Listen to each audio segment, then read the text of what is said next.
हरिओम। तो जो गीता जिस वे में हम लोग कर रहे हैं, जो बुद्धि प्रधान व्यक्ति हैं, जिनका जीवन सिर्फ तर्कों के आधार पे चलता है, भावना के आधार पे नहीं, अनुभव के आधार पे नहीं, तो वे लोग इस प्रकार की गीता को स्वीकार नहीं करते। कहते हैं ये कल्पनाएँ, युद्ध हुआ था और इस जगह पे हुआ था। तो हम ये थोड़ी ना कहते हैं कि भगवान राम नहीं थे, अयोध्या नहीं थी,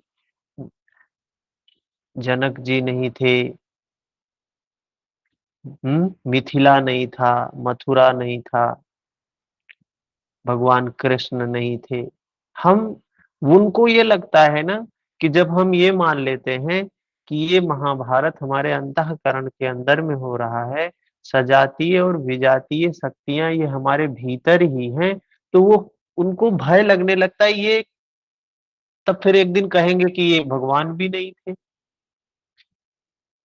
ये सब भी नहीं थे, ये सब भी कल्पना मात्र ही था। उनको ये भय लगने लगता है।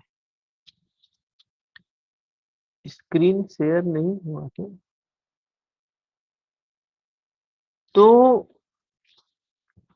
वो फिर क्या करने लगते हैं, उनका बिहेवियर हमारे प्रति जैसे हो जाता है कि ये नास्तिक है। एक कोई था अंग्रेज, हिपोक्रेट क्या नाम था उसका, किसी ने हमको कहा कि तुम तो वही हो गए हो। हमने कहा कोई बात नहीं। साधना जी हरिओम। कोई बात नहीं,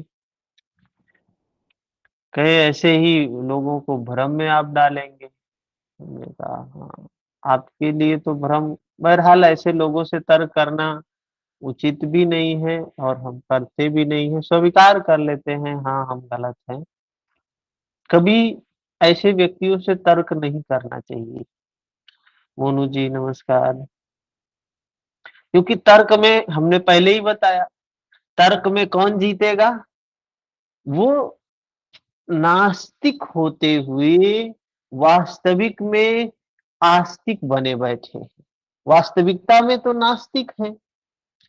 क्यों नास्तिक हैं? क्योंकि अज्ञान में मान रहे हैं, भ्रम में मान रहे हैं, मोह में मान रहे हैं, सिर्फ चीजों को मान रहे हैं। और वास्तविक आस्तिकता है चीजों को जानना। चीजों को जानना आस्तिकता है, चीजों को मानना क्या है? नास्तिकता है। हम नास्तिक हैं जो चीजों को मान लेते हैं, बिना जाने स्वीकार कर लेते हैं, बिना देखे स्वीकार कर लेते हैं, तो हम क्या हैं? नास्तिक हैं। आवाज ठीक है ना? अर्जुन पहले नास्तिक था, पहले सिर्फ मान रहा था, रूढ़ियों को मान रहा था, कुरीतियों को मान रहा था। आवाज ठीक है क्या? कृपया मैसेज दें। लैपटॉप कनेक्ट था, डिस्कनेक्ट हो गया।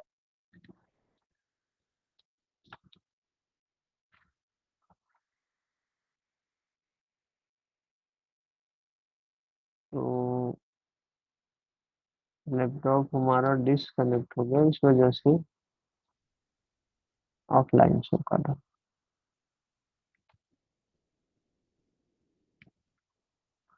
तो अर्जुन पहले क्या था? नास्तिक था, क्योंकि सिर्फ चीजों को मान रहा था। आज समाज के लोग वास्तविक में नास्तिक ही हैं, सिर्फ आस्तिकता का वेश धारण किए हुए हैं कि हम आस्तिक हैं। बाकी और जो वास्तविकता में शुद्ध रूप से आस्तिक है ना, वो खो गया है, उसका कोई अस्तित्व नहीं है। एक बार की कहानी है, दो बहुत दो ने तीन थे, तीन आलसी व्यक्ति थे, बहुत बड़े वाले आलसी व्यक्ति थे। रेखा मिश्रा, रेखा जी हरिओम। तो बड़े आलसी व्यक्ति थे। अब होता क्या है,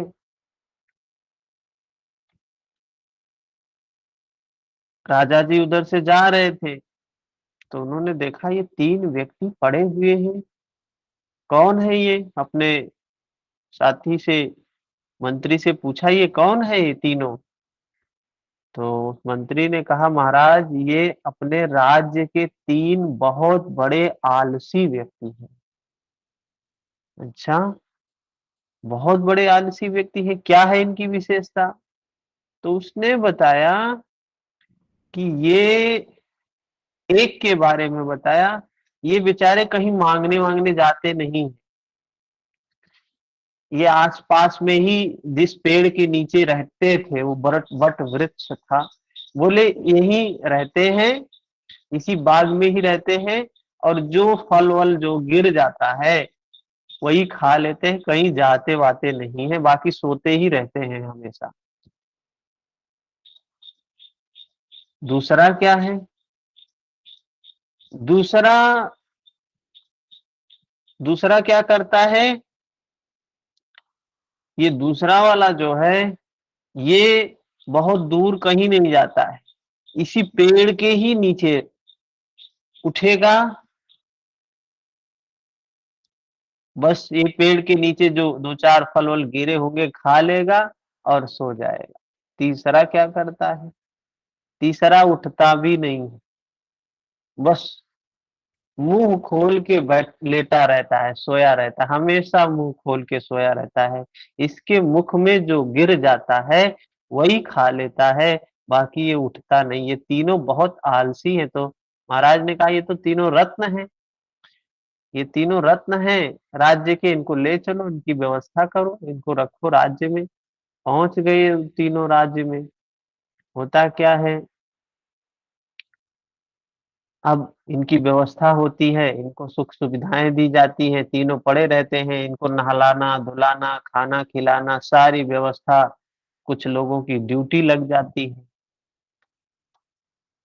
तो राज्य के लोग देखते हैं बड़ी अच्छी व्यवस्था है भाई, आलसी बनने में कितना फ़ायदा है। आलसी बन जाओ, कुछ करना नहीं होगा, पूरा राजमहल में रहना होगा, खाना-पीना सारी व्यवस्था मिलेगी। सारे लोग सोचे आलसी ही बना जाए फिर। अब एक-एक आलसी पहुँचने लगे वहाँ। धीरे-धीरे इतनी भीड़ हो गई कि शोर-सिपारस भी लगने लगा आलसी बनने के लिए। शोर-सिपारस लगने लगा कि मुझे भी आलसी में भर्ती किया जाए, मुझे भी आलसी में भर्ती किया जाए। देखते-देखते इतनी बड़ी संख्या हो गई, पूरे राज्य के अधिकतर संख्या के लोग आके उस प्रासाद में, उस राजमहल में आलसी बन के रहने लगे। तो ये देखते हैं कि महाराज एक दिन देखते हैं, ये क्या? हमने तो 3 लाया था, यहाँ 3000 हो गए, कैसे? तो तरकीब पूछा, भाई ओरिजिनल वाले कौन से हैं? पता ही नहीं है। नकली वाले तो ओरिजिनल बन के बैठे हैं, ओरिजिनल जो 3 आलसी थे उसी में खो गए वो। क्योंकि वो दिखाने तो आएँगे नहीं कि हम आलसी हैं, वो तो आलस में पड़े हुए हैं। लेकिन जो नकली वाले आलसी हैं, वो तो दिखाने में तो एक्सपर्ट। तो वो क्या हैं? वो सारे के सारे लग रहे हैं सब यही ओरिजिनल है, यही ओरिजिनल है।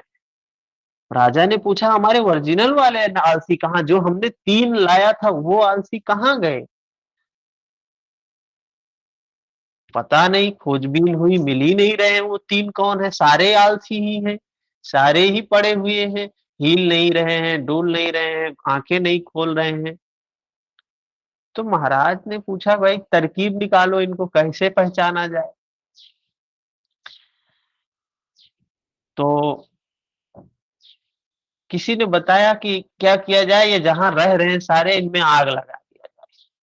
जितने नकली आलसी होंगे ये सब भाग जाएँगे, और जो ओरिजिनल 3 होंगे वही रुकेंगे। यही किया गया, आग लगी तो सारे नकली भाग गए। पहला वाला था, वो दूसरे से कह रहा है अरे उठ उठ, उठ के देख रहा है इधर उधर आग लगी हुई है, तो दूसरे वाले से बोल रहा है अरे उठ, आग लगी हुई है, भाग यहाँ से। दूसरा बोल रहा है ठीक है, लगी रहने दो, कंबल ओढ़ा दो हमारे ऊपर, पानी भिगो के, उठेंगे नहीं। तीसरा वाला बिल्कुल पड़ा हुआ है। तो तीनों वहीं पड़े रहते हैं, बाकी सब भाग जाते हैं। तो यही हाल है, वास्तविक में अध्यात्म का यही हाल है। अध्यात्म के मार्ग में तो बहुतों पड़े हैं, लेकिन जो वास्तविक में अध्यात्म में है वो मूर्ख बना पड़ा है, आलसी बना पड़ा है। और जो नकली वाले आध्यात्मिक हैं वही वास्तविक के आध्यात्मिक बने बैठे। हम ये नहीं कहते हैं कि हम आध्यात्मिक हैं, लेकिन स्थिति यही है, वास्तविकता यही है।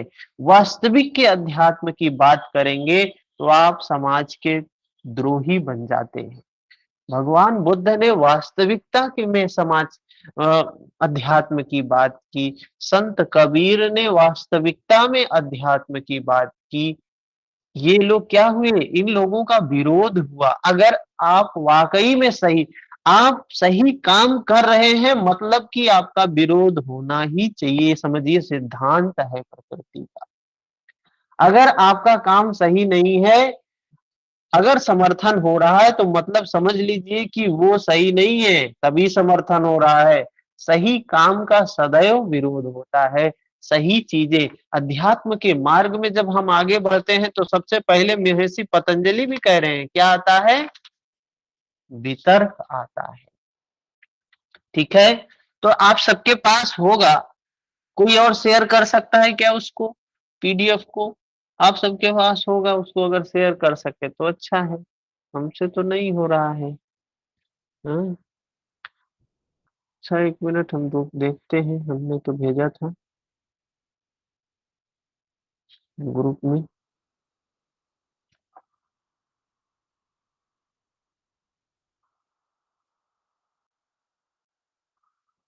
कहीं से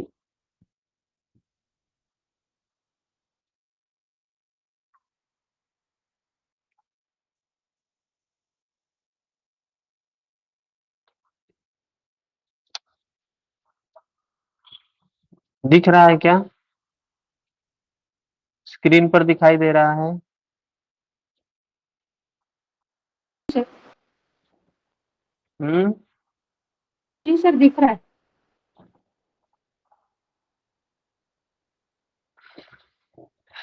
तो अर्जुन भ्रम में था, अज्ञान में था। हम्म।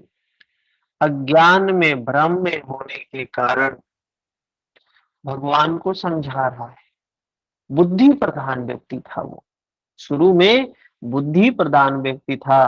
तभी तम तथा कृपयाविष्टम अश्रुपूर्णाकुले क्षणम, करुणा से व्याप्त भगवान ईश्वर करुणा में क्या करते हैं, भगवान जो मद का विनाश करने वाले हैं, अहंकार का विनाश करने वाले हैं, उन्होंने कहा, भगवान ने कहा कि तुझे इस विषम स्थल में अज्ञान कहां से हो गया है। विषम स्थल मतलब जिसकी समता का स्थल ना हो, ऐसा स्थल, निर्विवाद स्थल, जहां पर कोई विवाद ना हो। हैं? कहते हैं कौन सी स्थिति को तू प्राप्त हुआ है? हम्म। तू पुरुषार्थ करने वाला है, तो पुरुष है, पुरुषार्थी बन, पुरुषार्थ कर। क्या तू नपुंसक है जो इस तरीके का काम कर रहा है? इस स्थल में तुझे क्या करना चाहिए और तू क्या कर रहा है? तो कौन है, इसके बारे में आत्म पुराण में ये बात बताई गई है। किसको कहा गया है पौरुष से हीन है? जो अपने पुरुषार्थ की प्राप्ति में आगे नहीं बढ़ रहा है, अपने पुरुषार्थ को नहीं जान रहा है, सिर्फ लगा हुआ है इंद्रिय लोक में, भौतिक जगत में, वही क्या है, उसी को कहा। वो व्यक्ति पुरुष पौरुष से हीन होता है जो अपने लक्ष्य को, धर्म को नहीं जानता और मोक्ष की ओर आगे नहीं बढ़ता है, उसको कहा गया है। फिर अर्जुन क्या कहता है, कथम भीष्म, कैसे हम भीष्म को मारे, गुरु द्रोण को मारे, ये लोग तो हमारे गुरु हैं, हमारे पितामह हैं, कैसे मारे इनको हम। हाँ, तो ये बातें सबके अंदर में आती हैं कि हम कैसे अपने भ्रम को समाप्त करें। भ्रम मिट जाएगा तो हमारा अस्तित्व मिट जाएगा, और वास्तविक का मिटना तो यही है। कबीर दास जी भी कितना बोलते हैं, हाँ, मैं था तो नहीं हरि मिला, जब मैं समाप्त हो गया, जब अहंकार समाप्त हो गया तो हरि है। हाँ? तो यह अवस्था कैसे आती है, मिटने के उपरांत आती है। फिर कहते हैं, गुरून् हत्वा महानुभावान् श्रेयो भोक्तुं भैक्षमपीह लोके हत्वार्थकामास्तु गुरूनिहैव भुञ्जीय भोगान् रुधिरप्रदिग्धान्। इन महानुभाव गुरुजनों को न मारकर मैं इस लोक में, अर्जुन कहता है, हम गुरु को नहीं मारेंगे, हम गुरु को नहीं मारेंगे, पितामह को नहीं मारेंगे, इनको बिना मारे ही हम उस अपने पुरुषार्थ को पूर्ण करेंगे। अपने हम पुरुषार्थ को पूर्ण करेंगे कैसे, बिना इन लोगों को मारे ही। मतलब क्या है, पुरुषार्थ मतलब हम अपने मुक्ति को प्राप्त करेंगे, लेकिन बिना युद्ध लड़े ही इस मुक्ति को प्राप्त करेंगे। कैसी बात बता रहा है, मुक्ति चाहिए लेकिन युद्ध नहीं करना चाह रहा है। तो बस प्रथम श्रेणी के साधक की अवस्था में जा रहा है, जहां चाहिए तो, लेकिन भिक्षाटन करके चाहिए, युद्ध करके नहीं चाहिए, विकारों को मार के नहीं चाहिए, विकारों के साथ में चाहिए। तो ये बात हमने समझा कल कि क्या होती है ये चीजें। भिक्षाटन का मतलब क्या बताया गया, पुरुषार्थ आप जिस श्रेणी में हैं, क्षत्रिय श्रेणी का अगर साधक है और अपने विकारों को नष्ट नहीं कर रहा है, और वो अपने पुरुषार्थ जो अंतिम लक्ष्य है मोक्ष की तरफ आगे बढ़ना चाह रहा है, अर्जुन उसी अवस्था में है। हाँ? फिर आगे क्या कहते हैं, न चैत द्विग्धम कतरन्नु गरीयो यत्वा जयेम यदि वानुजयेयुः यानेव हत्वा न जिजीविषाम ते अवस्थिताः प्रमुखे धार्तराष्ट्राः।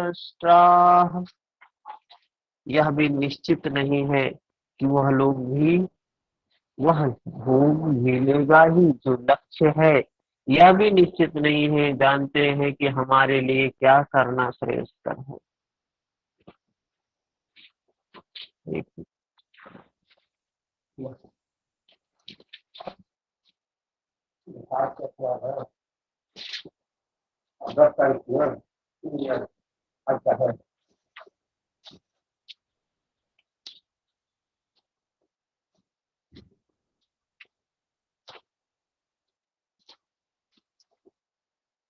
क्या कह रहे हैं 6 नंबर श्लोक में, यह निश्चित नहीं है कि वह भोग मिलेगा ही, यह भी नहीं हम जानते कि हमारे लिए क्या करना श्रेष्ठ है, क्या करना चाहिए।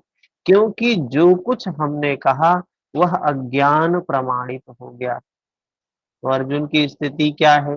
जो कुछ भी उसने प्रथम अध्याय में या इसके पीछे भगवान कृष्ण से कहता है, क्या प्रमाणित हो चुका है? कि अज्ञान में कह रहा है, भ्रम में कह रहा है। यह भी ज्ञात नहीं है कि हम जीतेंगे ही, जो युद्ध करने के लिए कह रहे हैं ये भी नहीं पता है कि विजय ही होगी, वे ही जीतेंगे, ये भी नहीं कहा जा सकता है। जिन्हें मारकर हम जीना भी नहीं चाहते, वे ही अज्ञान रूपी धृतराष्ट्र के पुत्र सामने खड़े हैं। क्या करने के लिए? मारने के लिए उद्यत हैं, तत्पर हैं। जब अज्ञान रूपी धृतराष्ट्र से उत्पन्न मोह इत्यादि स्वजन समुदाय ही मिट जाएंगे तो हम जीकर क्या करेंगे?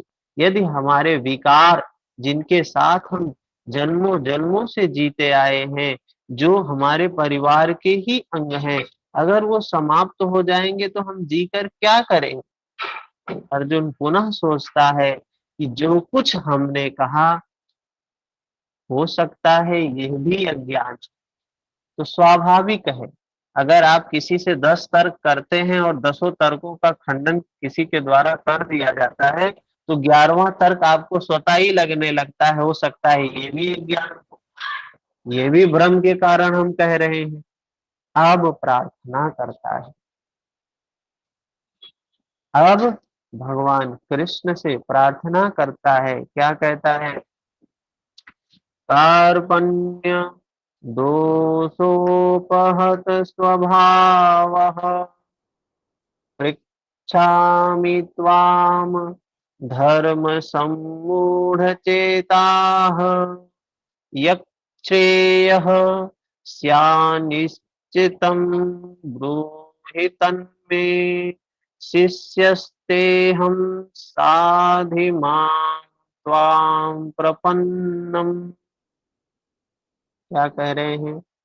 कायरता के दोष से नष्ट हो स्वभाव वाला, कायरता के दोष से नष्ट स्वभाव वाला, धर्म के विषय में सर्वथा मोहित चित्त हुआ।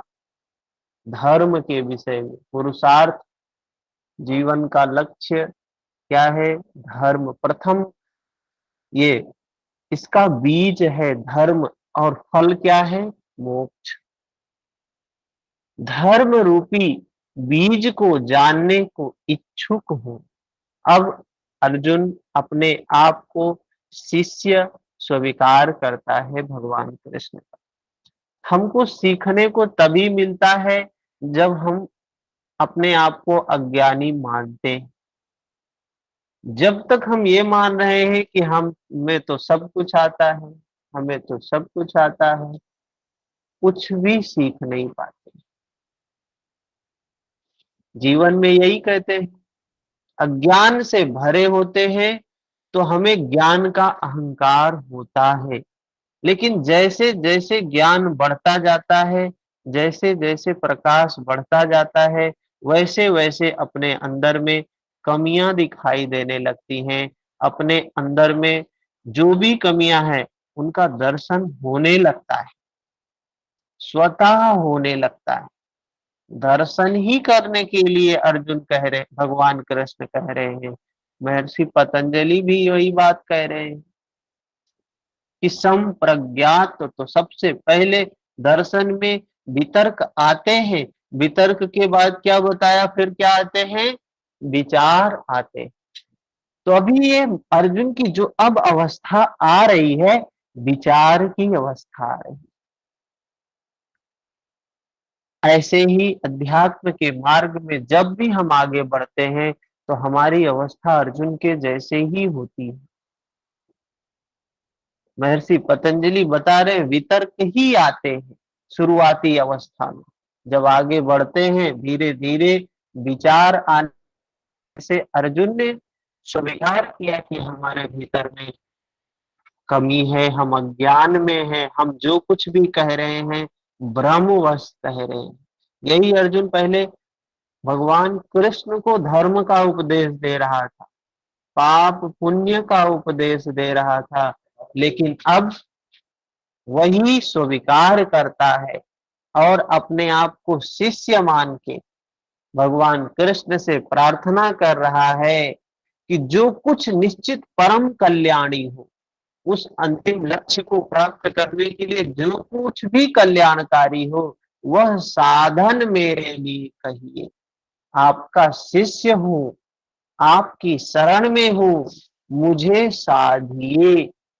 केवल शिक्षा न दीजिए, बल्कि जहां लड़खड़ाऊं वहां संभालिए। तो ये बात, ऐसा समर्पण ही हमें उस ओर ले जाता है। अगर समर्पण नहीं होगा, जिसको महर्षि पतंजलि ने 5 मित्र बताए, श्रद्धा, वीर्य, स्मृति, समाधि, प्रज्ञा पूर्वक इतरेषां।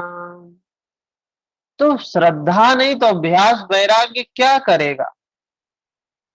समर्पण नहीं है तो कुछ नहीं सीख सकता है, कुछ भी आगे नहीं बढ़ सकता है। तो यहां अर्जुन ने पूर्ण समर्पण कर दिया भगवान के लिए। अभी तक वह श्री कृष्ण को अपने स्तर का ही समझता था, उनके बराबर का ही अपने आप को ज्ञानी मानता था, अनेक विद्याओं में अपने को कुछ आगे ही मानता था भगवान कृष्ण से। यहाँ उसने अपनी बागडोर श्री कृष्ण को स्वतः सौंप दी, स्वतः उसने दे दिया। यही हाल सदगुरु पूर्ति पर्यंत हृदय में रहकर साधक के साथ चलते हैं। जैसे भगवान कृष्ण अर्जुन के साथ में है, वैसे ही गुरु इष्ट पूर्ति के पर्यंत, उस प्राप्ति के बाद साथ में ही होते हैं। यदि वे साथ न रहे तो साधक पार ना हो। अगर अर्जुन के साथ भगवान नहीं होते तो क्या संभव था? कतई संभव नहीं था। ठीक है, इसके बाद अर्जुन निवेदन करता है कि भगवान एक बात और है। क्या बात है? क्या चीज कह रहे हैं? नहीं प्रपश्यामि ममापनुद्यात् यक्षोकम् उच्छोषणमिन्द्रियाणाम् अवाप्य भूमावसम्पत्तिमृदम् राज्यं सुरा अपि चाधिपत्यम्। भूमि पर निष्कंटक धन धान्य संपन्न राज को और देवताओं के स्वामीपन इंद्र को पाकर भी मैं उस उपाय को नहीं देखता जो मेरी इंद्रियों को सुखाने वाले शोक को दूर कर सके। एक बात और पूछता है, निवेदन करता है क्या? कि भूमि पर निष्कंटक धन धान्य संपन्न राज्य को, मतलब इस भौतिक सुख सुविधाओं को, उसके बाद देवताओं के स्वामीपन, जो कह सकते हैं स्वर्ग के सुख को पाकर भी मैं उस उपाय को नहीं देखता हूं। कौन से उपाय को नहीं देखता? जो मेरी इंद्रियों को सुखाने वाले शोक को दूर कर सके। मतलब यहां भी अगर सब कुछ प्राप्त हो जाए, वहां भी सब कुछ प्राप्त हो जाए, तो भी उसको ये नहीं दिखाई दे रहा है कि जो उसके अंतःकरण में दुख है, व्याकुलता है, अशांति है, यही होता है कि जीवन भर हम बहुत कुछ प्राप्त करते हैं, क्या हमारा मोह, हमारा लोभ, हमारा अहम मिटता है? नहीं मिटता।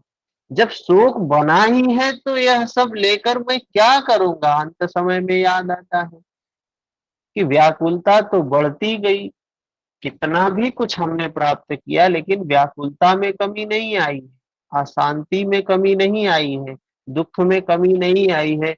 सब कुछ है हमारे पास, लेकिन ये भी उसी के मल्टीप्लिकेशन में बढ़ता गया। यदि इतना ही मिलना है तो क्षमा करे। भगवान कृष्ण से कह रहा, अगर इतना ही मिलना है, यही सुख सुविधाएं मिलनी है, भौतिकता का राज्य मिलना है, तीनों लोकों का साम्राज्य मिलना है। और अगर यह दुख होगा तो हमें क्षमा करें, हमको ये नहीं चाहिए, तीनों लोकों का राज्य भी नहीं चाहिए और इंद्र का पद भी नहीं चाहिए। अर्जुन सोचता है अभी भी पूर्ण समर्पण नहीं है, सोचता है अब इसके आगे क्या बताएंगे भगवान, अब हमको कुछ चाहिए ही नहीं तो क्या बताएंगे। संजय, संयम रूपी संजय, जो अज्ञान रूपी धृतराष्ट्र को दर्शन करवा रहा है, अनुभव करवा रहा है ज्ञान का। अज्ञान कहाँ होता है? मन के अंतराल में अज्ञान, धृतराष्ट्र रूपी अज्ञान को अवगत करवा रहा है सत्य। तो क्या बोलता है संजय? एवमुक्त्वा ऋषिकेशम् गुडाकेशः परं तप न योऽस्त्य इति गोविन्दम् उक्त्वा तूष्णीं बभूतः। संजय बोलता है, हे राजन, मोह निशा जय अर्जुन ने हृदय के सर्वज्ञ श्री श्री कृष्ण से यह कहकर कि गोविंद मैं युद्ध नहीं करूंगा। संयम, महर्षि पतंजलि संयम के बारे में बताते हैं, धारणा ध्यान समाधि त्रयम में एकत्र संयम, तीनों को एक साथ संयम बताया। संयम क्या है? संजय की क्या स्थिति है? न उसको पांडु के पुत्रों के प्रति आसक्ति है, न उसको धृतराष्ट्र के पुत्रों की तरफ आसक्ति है, न वो पुण्यमयी प्रवृत्तियों के प्रति आसक्त है, राग में है, न वो पापमयी प्रवृत्तियों की तरफ आसक्त है, राग में है। वो साक्षी भाव से देखता है। संयम साक्षी भाव से देख रहा है और ज्ञान करवा रहा है, बता रहा है अज्ञान को।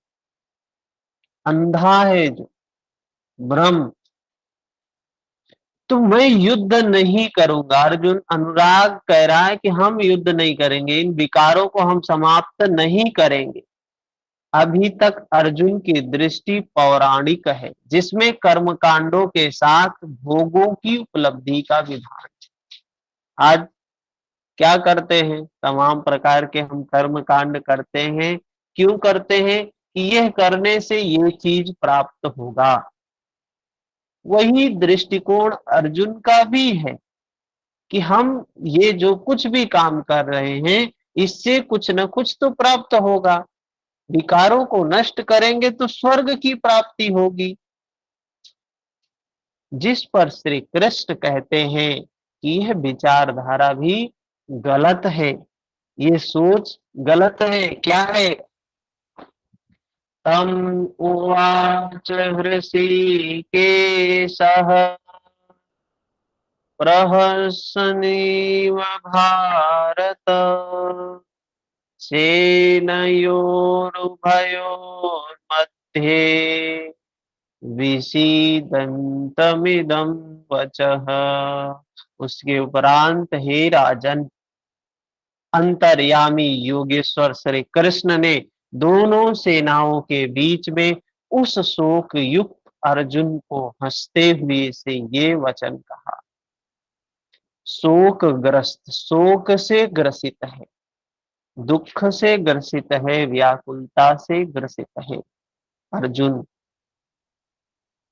संयम अज्ञान से कह रहा है कि यह वचन भगवान कह रहे हैं। क्या है? श्री भगवान वाच आशोच्यान नन्वतो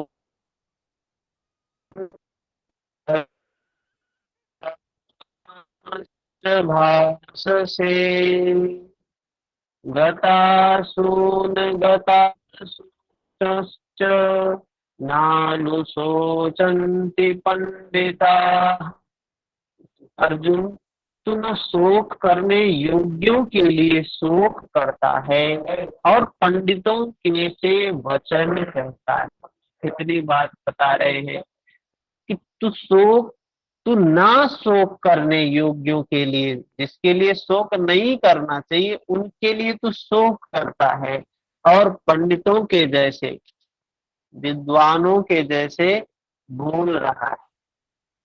तो जब हम ब्रह्म में होते हैं, अज्ञान में होते हैं, हम विकारों को नष्ट नहीं करना चाहते हैं, उसके लिए पंडितों के जैसे बातें तो करते ही हैं। उसके लिए क्यों? क्योंकि मोह है, भ्रम है, अज्ञान है, तो बात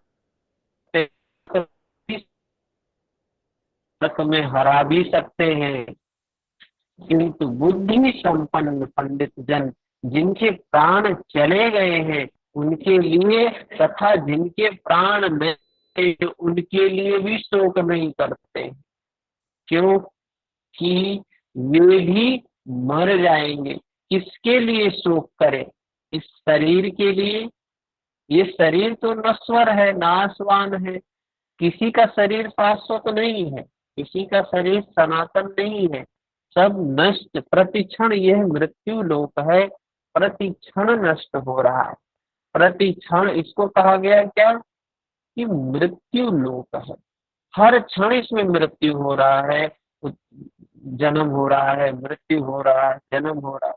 आज जैसे इस देश की, दुनिया की आबादी जैसे जितनी है, वैसे उतने ही शरीर में, इस शरीर में भी वैसे कितने सेल, कितने अणु हैं, परमाणु हैं, किनसे मिलके ये शरीर मिला है, बना है। और यही सारा काम शरीर में भी चल रहा है।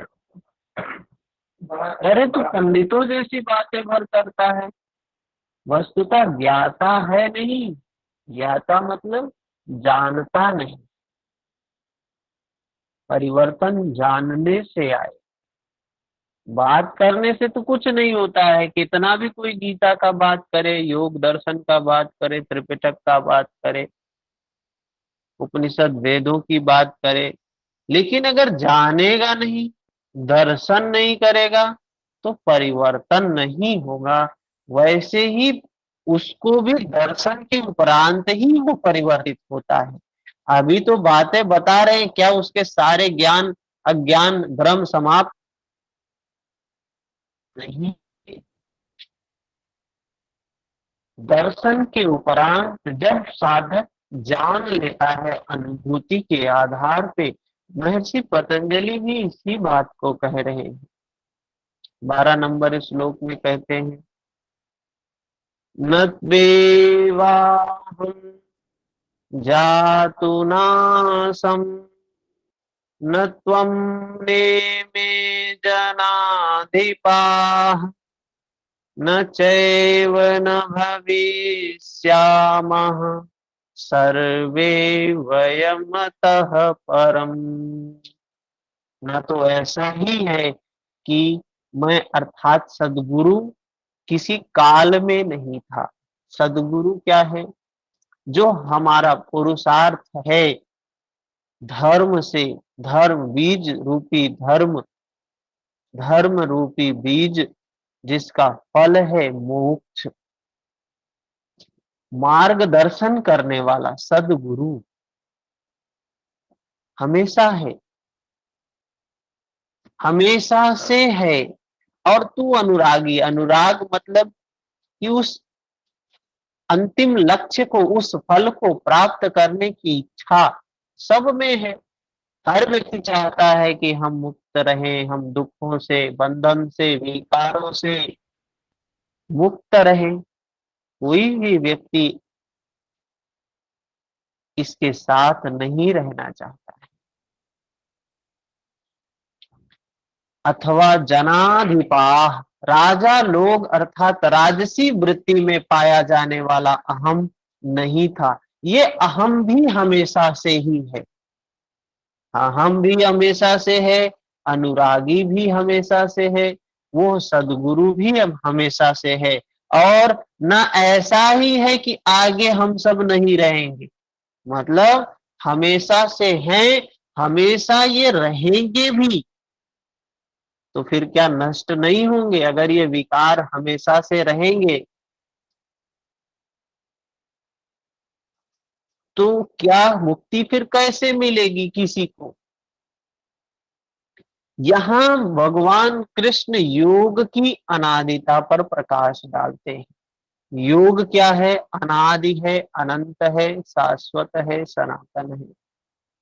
अनादिता पर प्रकाश डालते हुए भविष्य में भी उसकी विद्यमानता पर बल दिया है।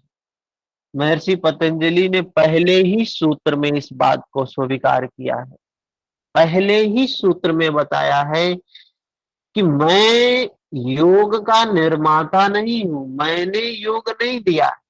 हमने क्या किया है? अनुसरण किया है। हम चीजें हैं, पहले से हैं, उन्हीं का अनुसरण कर रहे हैं। अनुशासन बताया, जिसके लिए शब्द का प्रयोग किया। सूत्र क्या है? अथ योगा अनुशासन। अनुसरण कर रहे हैं, सिर्फ उन्होंने सूत्रवध किया है।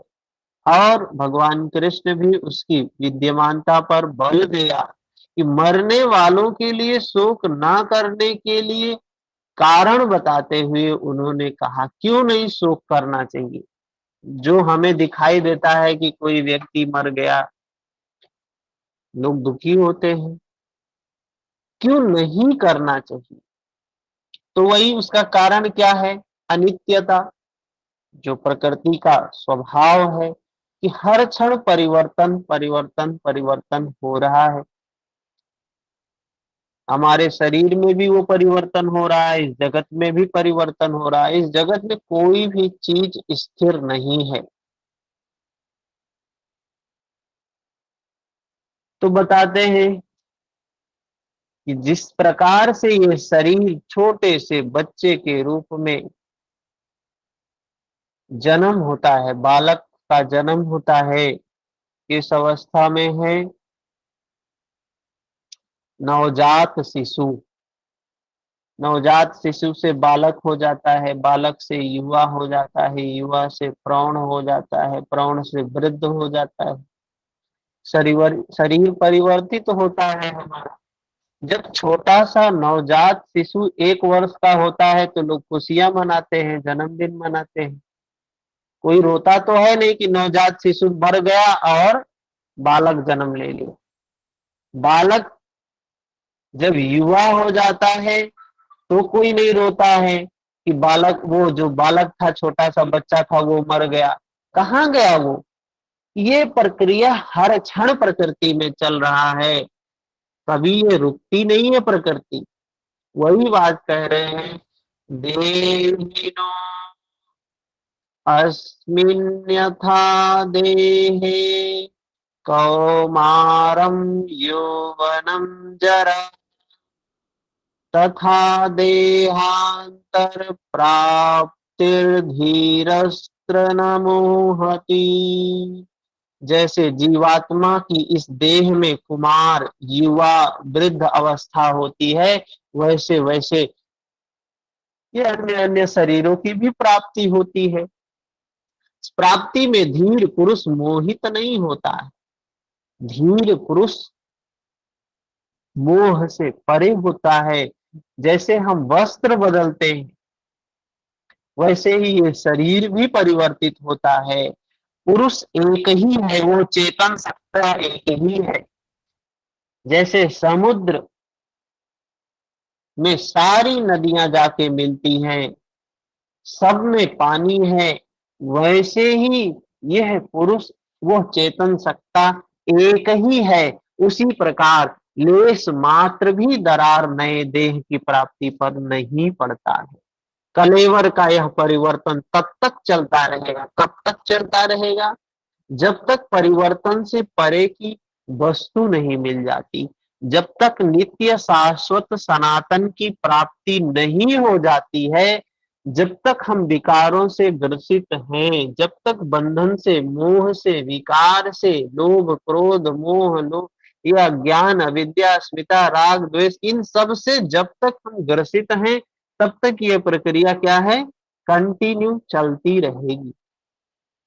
इसको समाप्त करने के लिए, उस नित्य को प्राप्त करने के लिए इन विकारों को समाप्त करना पड़ेगा। ये कौन है विकार? ये अज्ञान रूपी धृतराष्ट्र के जो सैकड़ों पुत्र हैं, 11 अक्षौणी सेना है, इनको समाप्त करना पड़ेगा। बिना इनको समाप्त किए शाश्वत की प्राप्ति नहीं हो सकती है। ये विकार ही हमारे बंधन है, ये विकार ही हमारे बंधन है। आगे कहते हैं 14 नंबर श्लोक में, मात्रा स्पर्शास्तु कौन्तेय शीतोष्ण सुख दुःखदाः आगमापायिनो नित्या अस्तित्क्षस्व भारत। हे कुंती पुत्र, अर्जुन को उपदेश दे रहे हैं भगवान। सुख दुख सर्दी गर्मी को देने वाले इंद्रियों और विषयों के संयोग को तो अनित्य है। ये जो कुछ भी हम देख रहे हैं, अनुभव कर रहे हैं, जो कुछ भी कर रहे हैं, क्या है? ये अनित्य है, क्षण भंगुर है, हम इसको रोक नहीं सकते हैं। मैं और मेरे का अलगाव आएगा ही आएगा। मैं नहीं नष्ट होता हूं तो मेरा नष्ट हो जाएगा। मैं नहीं नष्ट होता हूं तो जिसको मैं मेरा मेरा मेरा कह रहा हूं, वो मेरी आंखों के सामने ही नष्ट होता दिखाई देता है। मैं असहाय, कुछ भी नहीं कर पाता। या जो मेरा मेरा मेरा जिसको मैं कह रहा हूं वो नष्ट नहीं होता है, तो देखते देखते मैं ही नष्ट हो जाता हूं। जिसको मैं कह रहा हूं वो नष्ट हो जाता है। मैं और मेरे का अलगाव आना स्वाभाविक है, प्रकृति का नियम है। कोई चीज शाश्वत नहीं है और हम चाहते हैं कि परिवर्तन ना हो, परिवर्तन ना हो। प्रकृति के खिलाफ हम स्वीकार करते हैं, प्रकृति को हम प्रकृति से युद्ध करते हैं, प्रकृति से लड़ते हैं कि हम नष्ट ना हो। लेकिन नष्ट होने से कोई थोड़ी ना बचा है। अतः भरतवर्षी अर्जुन, तू इनका त्याग कर। अर्जुन इंद्रियों और विषयों के संयोग जन्य सुख का स्मरण करके ही विकल था। अर्जुन व्याकुल क्यों था? क्योंकि ये मेरे लोग नष्ट हो जाएंगे। मेरे, ये मेरे क्या है? कोई बचा पाया है मेरे को?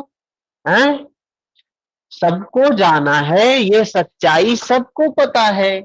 हर व्यक्ति जानता है कि सबको नष्ट होना है। तो अर्जुन से कह रहे तू इनका त्याग कर।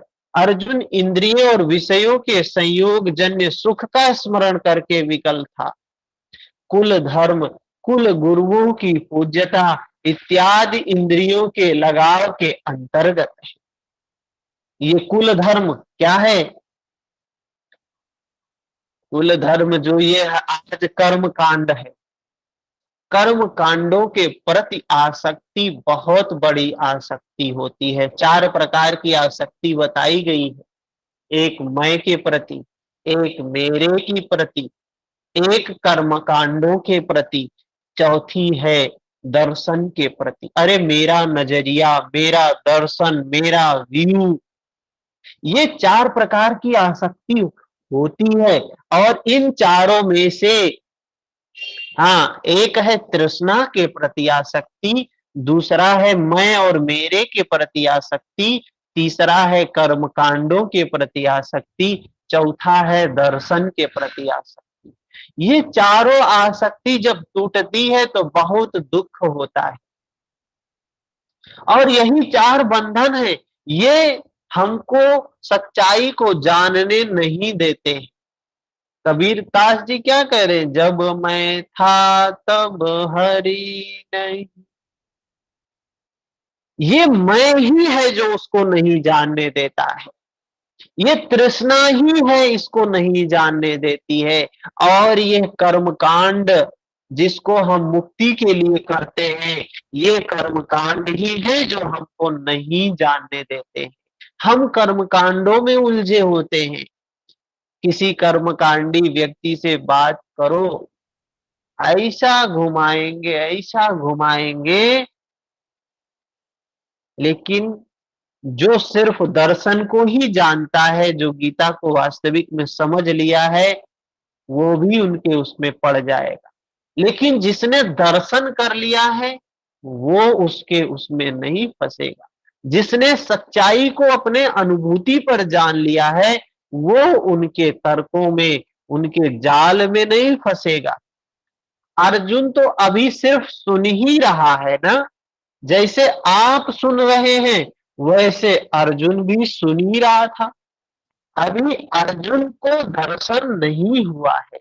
दर्शन के उपरांत क्या होता है, वो बात भी आप आगे देखेंगे।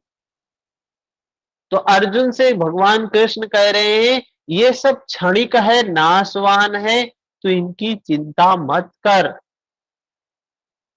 अर्जुन, तू इनका त्याग कर, आसक्ति का त्याग कर और सहन कर, मतलब साक्षी भाव से देख। क्यों? क्या हिमालय की लड़ाई थी जो अर्जुन सर्दी सहन करता? क्या रेगिस्तान की लड़ाई थी जो अर्जुन गर्मी सहन करता? कुरुक्षेत्र जैसा कि लोग बाहर बताते हैं समशीतोष्ण स्थली है। कुरुक्षेत्र ऐसी जगह है जहां न बहुत गर्मी न बहुत ठंडी, और कुल 18 दिन ही तो लड़ाई हुई थी। इतने में कहां जाड़ा और गर्मी बीत गई कि अर्जुन से कह रहे हैं तू सहन कर। प्रकृति अनित्य है, प्रकृति बदल जाएगी, तू गर्मी को सहन कर। अभी जैसे होता है, गर्मी हो रही है, अरे ठीक है सहन करिए, कुछ दिन में बदल जाएगा मौसम, कुछ ही दिन के लिए है। तगड़ी गर्मी तो 2 ही 3 दिन के लिए होती है, बारिश आती है तो 2 ही 3 दिन के लिए ही होती है। उसी में आदमी व्याकुल होता है। तो लोग कहते हैं, बुद्धिमान लोग कहते हैं, अरे ठीक है बदल जाएगा, तो ही 4 दिन के लिए तो है। वस्तुतः सर्दी गर्मी, दुख सुख, मान अपमान को सहन करना एक योगी पर निर्भर करता है। यह हृदय देश की लड़ाई का चित्रण है। बाहर युद्ध के लिए गीता नहीं कहती। यहाँ क्षेत्र क्षेत्रज्ञ का संघर्ष है। इसमें आसुरी संपद का सर्वथा समन कर परमात्मा में स्थिति दिलाकर दैवी संपद भी शांत हो जाती है। जब विकार है ही नहीं, तो सजातीय प्रवृत्तियां किस पर आक्रमण करें। अतः पूर्णत्व के साथ वे भी शांत हो जाती हैं, इससे पहले नहीं। ये सजातीय वृत्तियां, पुण्यमयी प्रवृत्तियां, जिसको महर्षि पतंजलि ने क्या कहा है, आक्लिष्ट वृत्तियां, ये इनको भी इसीलिए कहा। योग क्या है, वृत्ति निरोध है। और क्लिष्ट और आक्लिष्ट, पुण्य और पाप, दो मई प्रवृत्तियां हैं। पहले पाप वाली समाप्त होगी, क्लिष्ट वृत्तियां समाप्त होंगी, अंत में उनको भी समाप्त हो जाना है। तो गीता अंतर्देश की लड़ाई का चित्रण है। इस त्याग से क्या मिलेगा, इससे क्या लाभ होगा? जो ये अध्यात्म के मार्ग में अगर हम अपने विकारों को नष्ट करेंगे तो इससे क्या मिलेगा? इस युद्ध को लड़ने से, समता को साधने से, महर्षि पतंजलि भी कह रहे हैं संप्रज्ञात, सम्यक प्रकार से देखने से। और भगवान कृष्ण भी कह रहे हैं तू देख, सहन कर। कैसे सहन कर, देख, समता में देख। कैसे, आगे बता रहे 15 नंबर श्लोक में क्या कह रहे हैं, यम हीन व्यथयन व्यथयन्त्येते पुरुषं पुरुषर्षभ समदुःख सुखं धीरं सोऽमृत्वाय कल्पते। क्योंकि हे पुरुष श्रेष्ठ, दुख सुख को समान समझने वाले जिस धीर पुरुष को इंद्रियों और विषयों के संयोग व्यथित नहीं कर पाते, जिस पुरुष को दुख सुख को जो व्यक्ति दुख और सुख को समान समझता है, इंद्रियों और इंद्रियों के विषय व्यथित नहीं कर पाते हैं, वह मृत्यु से परे अमृत तत्व की प्राप्ति के योग्य हो जाता है। वह पुरुष क्या प्राप्त करता है? अमृत तत्व को प्राप्त करता है। ये अमृत क्या है? यहाँ श्री कृष्ण ने एक उपलब्धि अमृत की चर्चा की है। अर्जुन सोचता था कि युद्ध के परिणाम में क्या मिलेगा? स्वर्ग मिलेगा। हम भौतिकता के लोग क्या सोचते हैं कि भाई अध्यात्म में रहेंगे, धर्म का पालन करेंगे तो स्वर्ग में जाएंगे, इसीलिए करते ही हैं। अर्जुन भी यही सोचता था कि स्वर्ग मिलेगा या पृथ्वी का राजा बनेंगे या स्वर्ग का राजा बनेंगे। अर्जुन यही सोचता था। हम भी अध्यात्म में इसी वजह से जाते हैं कि यहाँ रहेंगे तो यहाँ का भोग भोगेंगे, वहां जाएंगे तो वहां का भोग भोगेंगे। किंतु श्री कृष्ण कहते हैं ना स्वर्ग मिलेगा ना पृथ्वी मिलेगी, क्या मिलेगा? अमृत मिलेगा। अमृत क्या है? बहुत सुंदर। किसी का प्रश्न है कुछ?